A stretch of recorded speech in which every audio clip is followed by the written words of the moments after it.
pegue o seu resto de dignidade para acompanhar a gente, tá? Por gentileza. Ô, Rodrigo, e sobre o Paquetá, é uma loucura pensar que o Flamengo gastou com o Paquetá o mesmo tanto de din-din que o Vitória gastou em todo o planejamento para essa temporada, incluindo futebol masculino, feminino, categoria de base, dívidas, gastos operacionais, tudo isso que o Flamengo vai gastar, o Vitória vai gastar em 2026 inteiro, com tudo, é ainda um pouquinho menor do que o Flamengo gastou no Paquetá. Olha essa loucura. Para jogar isso aí que tá jogando. Então, eu não vi exatamente essas contas. Eu acho que as contas de operação e investimento em jogador não são comparáveis, até porque a conta de jogador é parcelada, é outra lógica. Você separa o que é investimento e o que é Não, mas operação, óbvio que digamos dá para assim, né? comparar. É o time E também acho inteiro que é muito cedo para ficar contra o que falando gastou num jogar essa jogador. bola. Ele jogou 3 jogos, né? Então, assim, se já determinaram que o Pato Paquetá é um fracasso, eu acho que é muito cedo ainda para determinar isso. Calma, Acho ninguém que falou em ele está fracasso, mas entrando em ele tá ritmo. jogando bem? Você mesmo falou que ele tá fora de forma. Não, acho que ele tá jogando mal, mas aí você vira e fala assim: ah, investiu essa grana pra jogar essa bola. Parece que ele vai jogar isso o ano inteiro, entendeu? Então eu acho que a gente deveria esperar um pouco mais para analisar qual é o futebol que vai ser dele, né?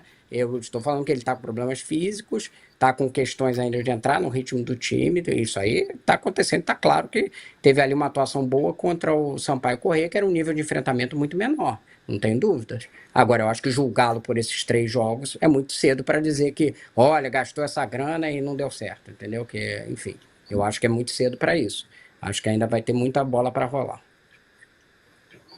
Tem toda a razão, mas eu não falei em nenhum momento que não deu certo. Falei, gente, que nesse momento ele não está jogando o que poderia estar jogando. Tem gente que começa a temporada melhor.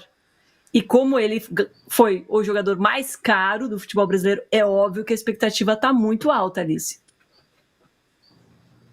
Claro, a expectativa tem que ser na medida do investimento que foi feito. Nada mais justo que ele seja cobrado pelo tanto que o Flamengo investiu. É claro que é cedo para avaliar, mas eu acho natural que a expectativa seja alta e que a cobrança para que ele pelo menos não atrapalhe exista. Nesse momento, na minha avaliação, se a gente fizer um balanço das atuações do Paquetá, ele mais atrapalhou do que ajudou. E aí, o erro talvez não seja dele, o erro talvez seja do Felipe Luiz, de já estar colocando o Paquetá, inclusive como titular, desde muito cedo, dentro de um time que está assim, todo arrastado, né? O time não está bem, e aí ele coloca o Paquetá, que acabou de chegar, que já estava um mês sem atuar, né? E obviamente estava fora do país, também outra situação, para de repente ser titular do time, ele pode estar queimando o Paquetá cedo demais. Então, não é necessariamente culpa do jogador. Mas ele não tá bem. A gente viu assim, 1 ou 2 lances que você fala, caramba, o Paquetá tá aí, né? Aquele Paquetá que a gente conhece da seleção brasileira, ele mora aí, mas ele ainda não apareceu. Mas a questão é essa, a exceção do Cebolinha, quem apareceu no Flamengo esse ano? Tá difícil assim falar alguém que jogou consistentemente bem. Então, não acho que dá para isolar o Paquetá, mas acho natural que haja uma expectativa e uma cobrança pelo valor estratosférico que o Flamengo pagou nele. E aí, como é que a gente avalia se um jogador valeu a pena? Vai jogar, fizer um gol de título, né? Assim, o que vai ser essa conta? É difícil dizer. No momento, ele fez pouquíssimo, mas o Flamengo como um todo fez pouquíssimo. Então, o problema do Flamengo não é o Paquetá, mas ele também não tem sido a solução que talvez alguns esperassem que pudesse ser mágica, mas não tem mágica, né, no futebol. É, isso aí a gente já sabe faz um tempo, né, que não tem mágica. A mágica do VAR acontece em alguns momentos, umas coisas que a gente não sabe da onde, né, que é mágica. Mas o time ainda tá difícil. Ó, o Daniel Marcos Rodrigues mandou aqui, se não coloca, vocês vão cobrar para colocar.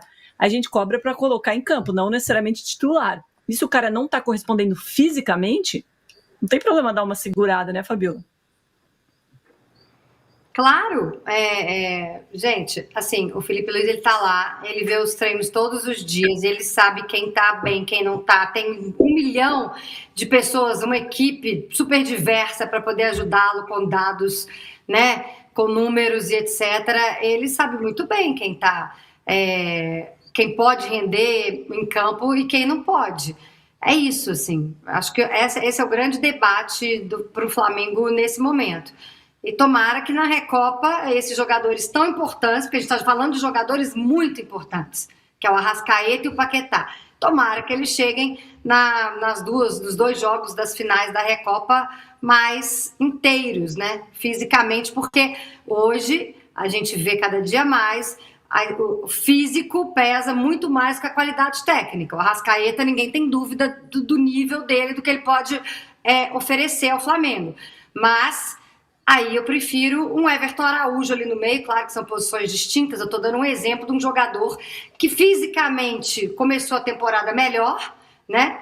E que não tem a técnica, óbvio, nem comparado com o Pulgar, nem comparado com a Arrascaeta e nem comparado com o Carrascal. Mas é um primeiro volante ali que está indo bem nesse começo de temporada, está dando mais do que os outros atletas que a gente esperava. E é um jogador que não tem nome, não tem grife, enfim, mas está inteiro. Então tem que jogar quem está inteiro.